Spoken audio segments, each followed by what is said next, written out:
when this last round of conflict commenced, the stated objective was to destroy the infrastructure of terror. I can tell you that the civilian population in the Middle East absolutely support that objective.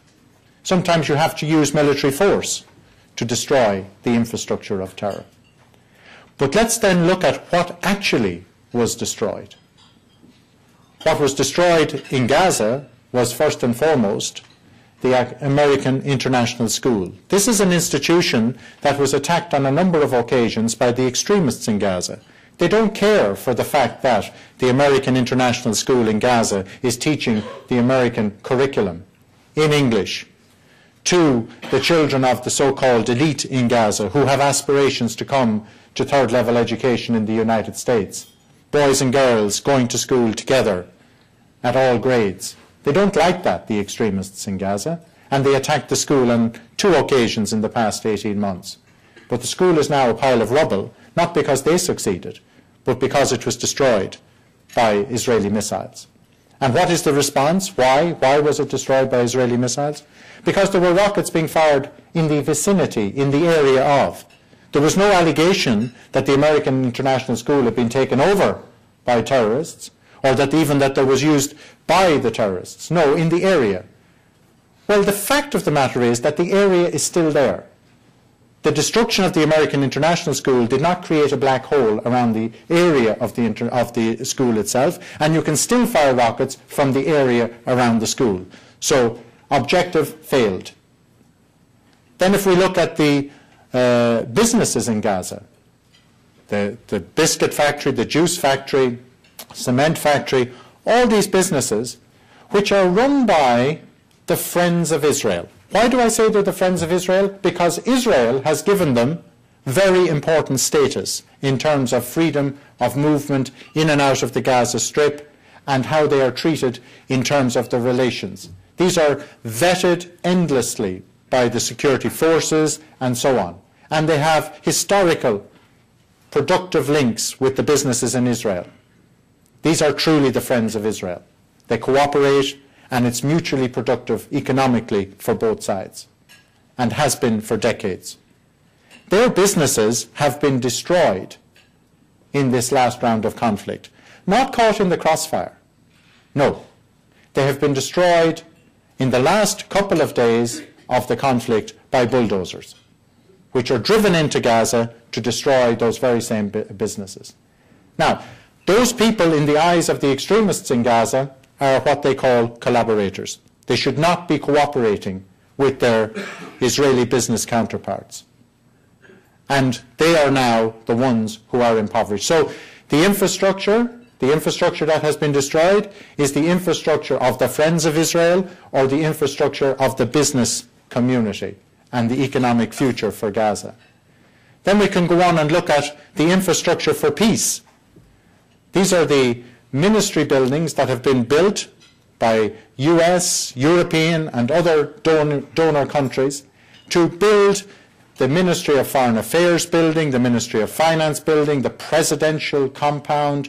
The list goes on. This is the infrastructure that was being built up over the last decade for the future Palestinian state, which will function effectively side by side with the state of Israel. You need the infrastructure. You have to have it. We don't have it anymore because it's been destroyed.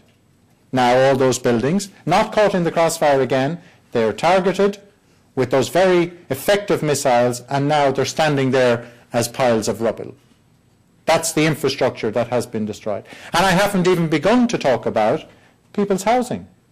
Thousands upon thousands of houses that have been destroyed belong to the ordinary people. And as we all know, the numbers that have been killed and injured, there can be debate about whether it's 189 children or it's 312 children or it's 400 children. Each one of those children were undisputably innocent. And all too often, that's where it ends. There is no debate. They're dead, that's it. So the infrastructure of terror, which was the stated objective of that campaign, okay, that's still intact. if we measure it against what has actually been destroyed, because what has been destroyed is not the infrastructure of terror. The tunnels operating in the southern end of the Gaza Strip were operating the day after the conflict finished, underground. The contraband still moving in and out through the tunnels. Now, this is a simple fact that can be easily substantiated by anybody visiting Gaza. Can't hide it. Just go there, look at the rubble. You can actually see it. Okay? You can also see the tunnels operating. Now, where's the mismatch between what is stated in the rhetoric and what is happening on the ground? Well, that's all you have to do is come and see. For justice, you see, the truth, if we're going to have policies, we need to focus on the truth. If we're going to have peace, if we're going to have an end to violence, we need to focus on justice. So it's not one-sided. It's not one-sided justice. It's even-handed justice, and it's the application of international law in the first instance, and international law applying to both sides in equal measure. Because, again, if you don't have justice, then that feeds in to the whole rhetoric and also the argumentation of those who are bent on violence. I might also say that the Universal Declaration on Human Rights, adopted 60 years ago, we at UNRWA share a birthday with the Universal Declaration on Human Rights, over 60 years old. It, of course, set out very clearly, not altruistically, the fundamental human rights that have to be protected, the 30 of them that are elaborated. It set them out very pragmatically because it was identified at the time that if we want to look to a better future coming out of the horrors of the Second World War, then we have to uphold these fundamental basic human rights.